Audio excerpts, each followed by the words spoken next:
เป็นแสดงให้เบิ่งมาแสดงโอ้อ้าวมื้อนี้จูบี้สิพาเบาไปเที่ยวใส่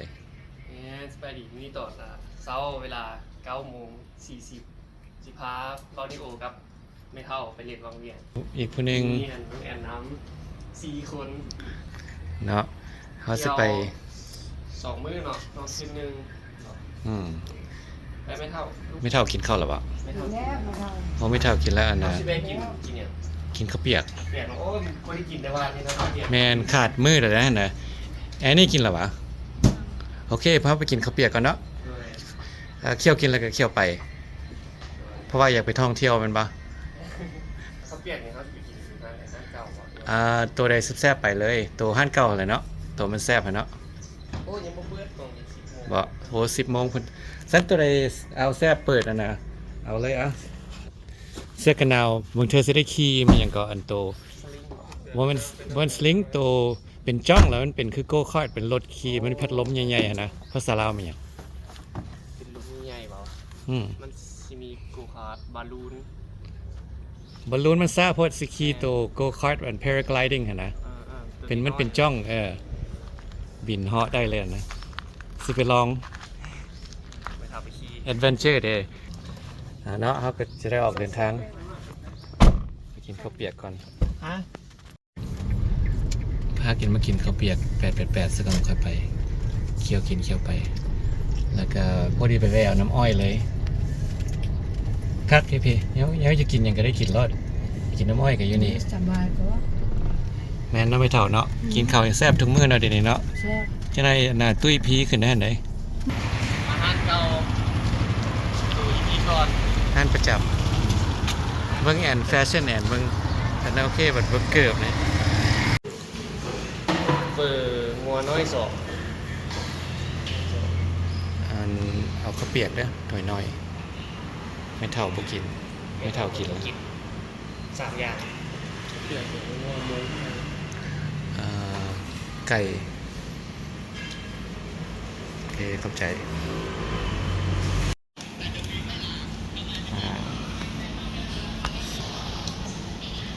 หัวงัว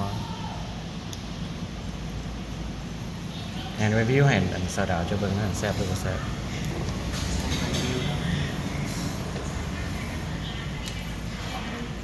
ผ่านบ่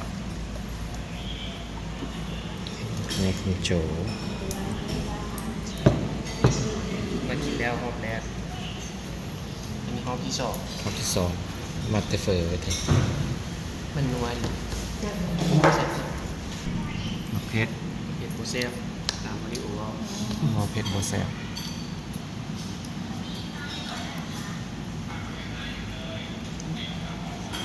อันนี้น้ำซอสมักเพชรหวานเนาะวันมักเพชรเนาะซอสหวานนี่เนาะ ชอบกิน ซอสมักเพชรให้ระบบเพชรเห็นเถอะ แม่โรบิด ป้า นี่ ป้า ถึงบ้านได้เหรอ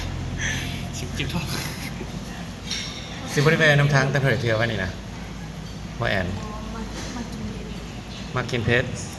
มากินตับ ป้าเบิ่งถ้วยจนนานามันบ่แมันแดงแล้วมันเป็นมืดเลยนะคุณยังมึงถ้วยอ้ายเพิ่นเต็มที่แล้วเนาะแอนนะเด้อวิธีกินเฟอถ้าผู้ใดอยากกินแซ่บๆเนาะถ้าหมักเพชรน่ะใส่บวงหนึงเต็มๆมันบ่สองบวงเด้อบ่แม่นบวงเดียวนี่ข้าวเปียกไก่อันนี้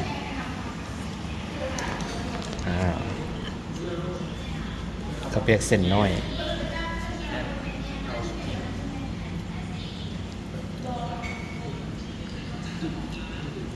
โอเคสิปิดคลิปกินก่อนวันนี้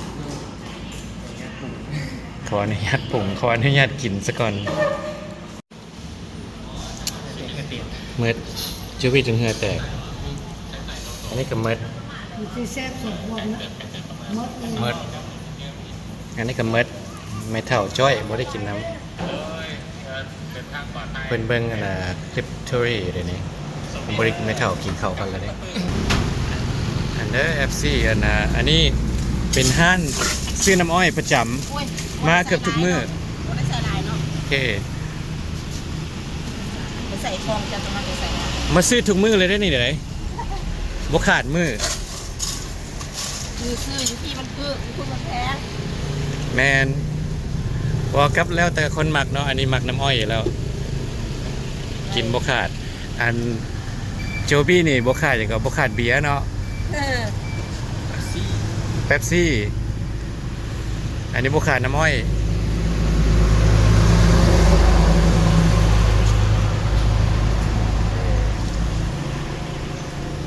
ของคือมะพร้าว อ้าวได้ความแซ่บแล้วยังหวานคือเก่า เก่า 45,000 หาพันเพิ่นนั้น ทั้งอันนั้นเลยเนาะโอเคขอบใจเด้อ ยายคือการ อันนี้แม่ค้าถ้าเพิ่นอยากมาสนับสนุนเพิ่นอันน่ะตนาห้านนี่ข้างหน้ามีอันน่ะห้านอย่างอ่านบ่เป็นเนาะมันจะมี ATM มองเก่าเนาะโอเคแล้วเจอกันไหมเนาะเดี๋ยวนี้เฮาก็เติมน้ำมันเต็มถังแล้ว เตรียมไปทางด่วนไปปะแม่ก็วังเวียง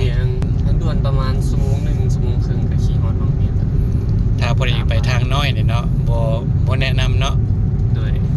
บ่แนะนำ ถ้าพอดีมีรถจักรน่ะมันยังก็กระเจิญวิบากบ่ อ๋อได้อยู่อันนั้นนะ ไปแอดเวนเจอร์ได้ตัวนั้นน่ะ เอาเป็นชื่อนะขี่ไปน้ำมูเนาะอาจจะม่วน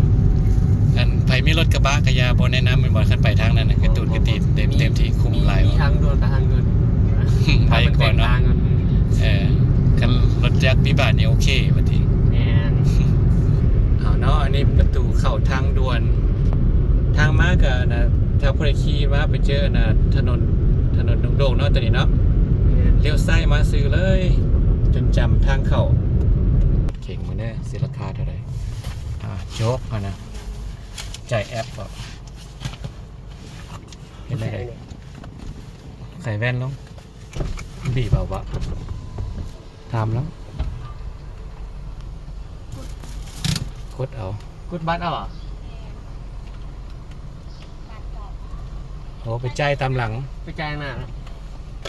อืม โอ้เดี๋ยวแป๊บนึง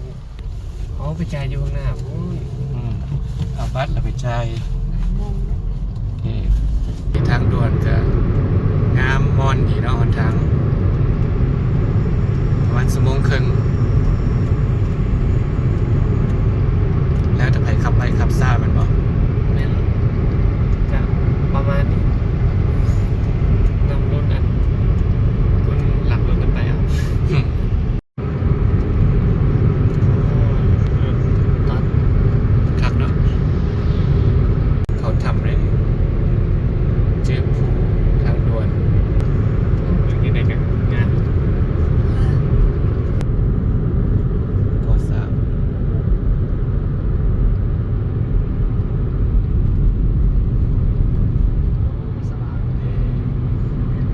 คือว่ามีผู้ใดเห็นนะ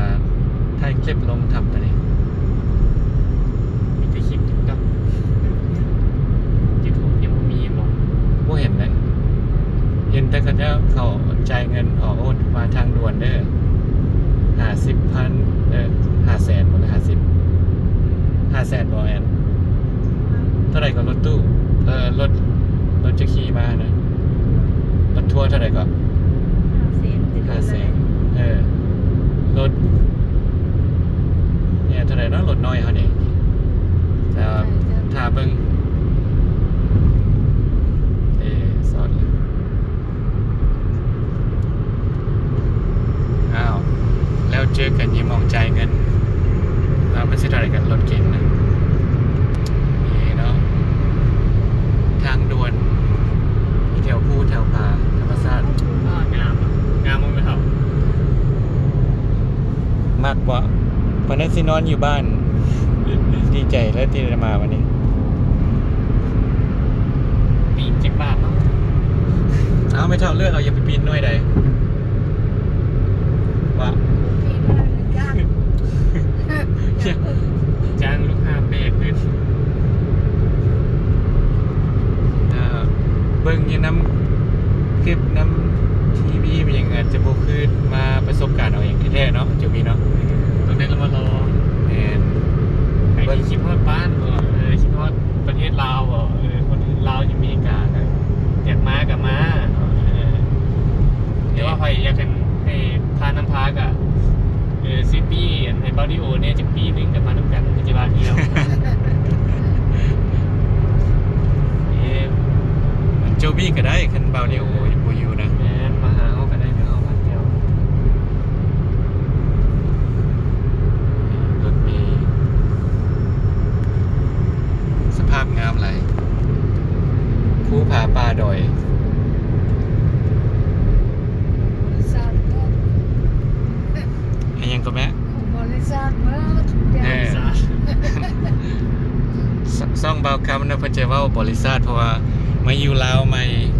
เริ่มเรียนภาษาเว้าภาษาลาวอันนี้ก็ยังเว้ากึกๆกะๆคือกันเนาะอันนั้นแสดงว่าม่วนซื่อๆบ่ได้ตำหนิเพิ่นดอกก็ยังสิพยายามอยู่นะเบาคำนะ Welcome back Laos channel งานที่ได้ภูผาลืมเอากล้องมาถ่าย กล้องนำโทรศัพท์นี่แหละ มีกล้องเดียว กล้องใหญ่ปะโอ้งามหลายงามหลายเบิ่งอยู่วิดีโอจะบ่คือมาเบิ่งตัวแท้ๆเลยเนาะฉะนั้นแนะนำมาเด้อทางด่วนแต่มีวิวงามไม่เท่าเป็นได้ได งานหลายประมาณตัวจริง เบิ่งยีน้ำคลิปนี่ต่างกันหลายเนาะ แม่นตัวจริงงามหลาย ไม่เท่ากันยังมัก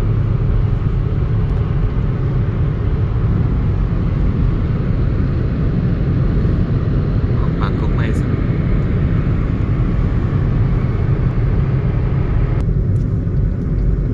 ฮอดหมองใจายเงินแล้วคิดว่าเนี่ยทางด่วนจบเท่านี้เนาะหยุดแต่เท่านี้ ผู้ทางเขาทางด่วน ชั่วโมงหนึงเนาะประมาณนี้เนาะ ชั่วโมงครึ่ง ชั่วโมงครึ่งวะ เนี่ย บ่อยู่ทางด่วนนี่เลย แม่นชั่วโมงครึ่งเข้าตอนจักโมงก่อน ลืมต้องได้ไปเบิ่งคลิปใหม่ ไปลืมมันอันนั้นเนาะคนขับรถลืม ลืมเปลี่ยนเกียร์ ลืมบีบเหยียบคาดขี่เพลินพูด ตื่นเต้นได้ขี่ทางด่วนบ่โจ นึกว่ารถออโต้แล้วนี่นะ ดีใจแล้ว บอ จนลืม มันบริบีบบริอย่างดีมันเลยบริเปลี่ยนคาด นึกว่าตื่นเต้นได้ขี่ทางด่วน เทื่อทำอิฐ ให้เอาปี้ให้เขานี่เด้ตัวนี้บ่ 39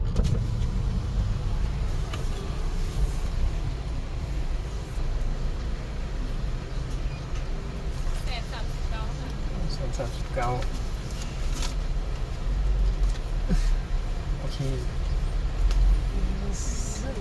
เสียง40กัน เด้ราคาเนาะ โดยใจ นี่ สองคนเที่ยววันนี้นะเอาเลย เด้อวังเวียง ไปซอกบ้านพักกันบ่เอานะเอาเนาะฮอดแล้วเนาะวังเวียง ไปทางไหนเนาะวันนี้ ทางโค้งอยู่แล้วทางซื้อเอาวังเวียงเพิ่นไปซื้อนี่ป้ายก็อยู่หั่นอยู่เนาะไปพุ่งไปใส่เด้อ แม่ลองเรียนฟีดนะ ตลาดตะลีไข่เครื่องแห้งฮันเบียร์ต่าง อุปจารรถทีวี ๆนักท่องเที่ยวเนาะต้องเลาะนี่ฝรั่งก็ยังเลาะเห็น ขี่รอบเลย เลาะเบิ่งเลยมักมองเลยก็ไปถามมารถ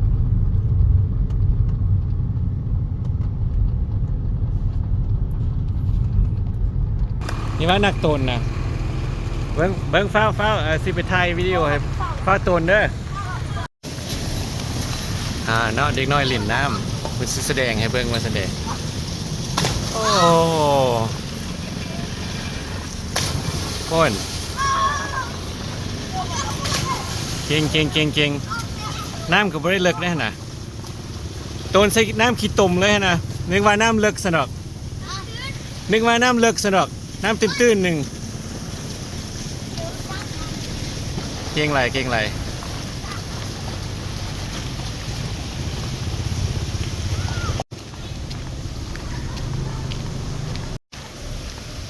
พากันตัวแล้วเราก็มาขึ้นหมองนี้มองขึ้นเนาะอ้าวคักไหลมัวไหลขอบใจแสดงให้เบิ่ง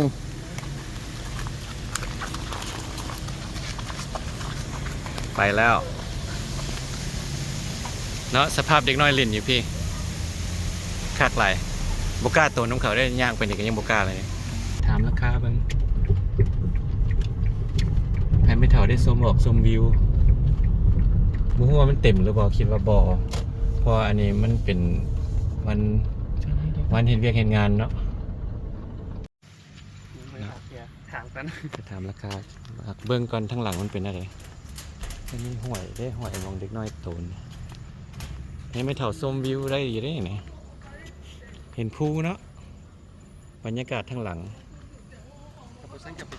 ถามเมื่อก่อนทับปุสั้นกับไปเขียดแถวนี้อันนี้พวก โอเค พุทธาดาว โอเค ทับปุสั้นกับขี่ขึ้นไปเลยถามพวกแถวนี้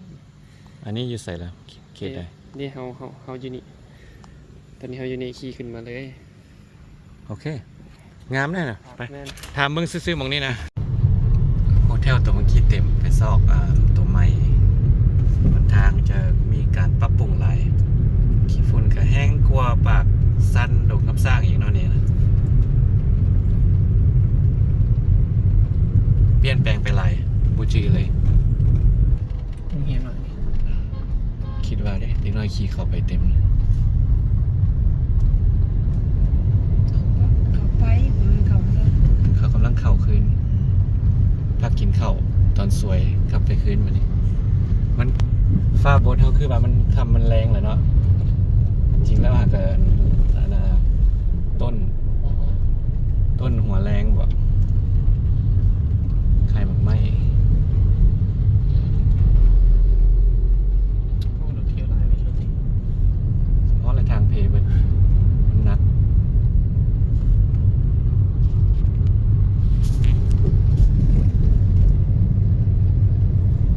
ก็เริ่มมีตัวฟุตเด้นี่หรือว่าตัวฮาร์เด้ในตอนเช้าก็มีช่วงเช้าหนึ่งแต่ว่าตอนนี้มันกลายแล้วขั้นจิไปนี่มันทันแล้วตอนนี้ไปตรงนี้ตัวนี้ตันทันอยู่ตรงใดช่วงใด อันโตขี่จ้องอันนี้เด้ ฟาราโมเตอร์นี่จะในคนละ1,500,000ได้15 นาที 1,515 นาที เขาจะมีกล้อง360 องศาติดนำแบบบินในบนนั้นนะแล้วอัดคลิปจะตกแต่งคลิปอย่างให้เขาครบเปิด โอ้แต่งคลิปให้พร้อม แม่แต่งคือครบไปเลยแบบรวมค่าออกแบบค่าแต่งคลิปตัดต่ออยู่ในนั้นด้วย โอ้นั่น1,500,000เนาะ แม่ตัวนี้อยากแพงกว่ามือตัวนี้มันแพงกว่ามูตัวนี้$90ต่อคนใน30 นาที บ่เป็นหยังมันบ่ปานใด โดย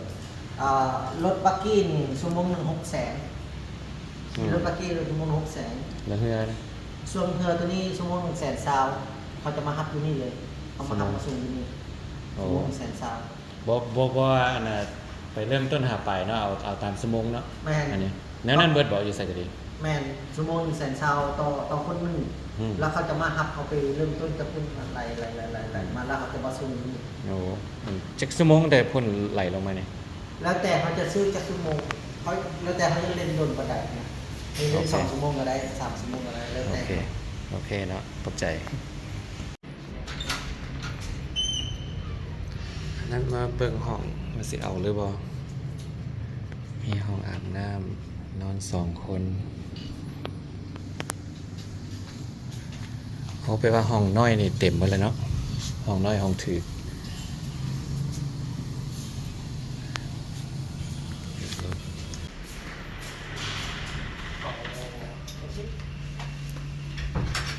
นี่ห้องนี้พอดีให้ไม่เท่ากับน้อยอันเนาะ ถ้าได้เข้ายังไง โอเค ทำให้เท่าไปนั่งกินเบียร์ที่นั่งกินเบียร์กับโจบี้ที่เดวิวกับงาม โอเคเลย โอเคเนาะเบียร์กับเจ้าขี้เหงือไปเหงือเอาเนาะเดี๋ยวก็ได้จองห้องแล้ว ห้องมีวิวดีได้พาทัวร์ดู กระชีห้องประมาณนี้ห้องไม่เท่าบ่ได้มีแต่อ่าง ห้างอาบน้ำโมมีป่ะ แอนห้องไม่เท่ามีอ่างน้ มีเนาะมีห้องอาบน้ำน้ำอุ่นถ้าพอดีแบบอยากแช่น้ำเนี่ยแช่ได้ เปิดได้บ่ล่ะ ำคือเลยเอาเลยไปหาไม่เท่าโมนิโอบอลเคลื่อนอยู่ มีเท่านั้นแหละไป หาไม่ ไป เท่า รีวิวห้องไม่เท่า กินเป็นไว้เลยเนาะ เบิ้งเอา วันนี้ก็ซิไปคือห้องไม่เท่าเปลี่ยนห้องเปลี่ยนครูแล้วเขาอยู่ในห้องครอบครัว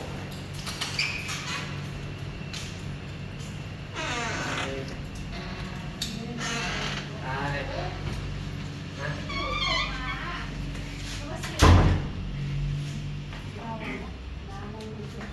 รับเข้า เป็นได้ไม่เท่า น้ งามเนาะ ำน้ำร้าย แหนความรู้สึก โอเคอยู่ บูฮู้ เมื่อย เมื่อยขี่รถไม่เท่าได้เมื่อยบ่หรือว่ามาเห็นผู้ผ่าอยู่บ้านเฮาเหรอผ่อนคลาย ปกติบ่เมื่อย ดีใจว่าได้มาเห็นชมวิวนั่นนี่ โดนได้มาเนาะ อืมไม่เท่าบ่เคยมาป่ะบ่เคยมาเด้ก็พาไม่เท่ามาเลาะมาท่องเที่ยวมาผ่อนคลายภูผาป่าไม้อืมสามารถไปย่างเลาะได้ อยู่อเมริกาเนี่ยเพิ่นบ่ไปไสมกอยู่แต่บ้านจนสิสุกขอปิดคลิปแต่เท่านี้ก่อนเด้อแล้วขอติดตามกันในคลิปหน้าขอบใจที่ติดตาม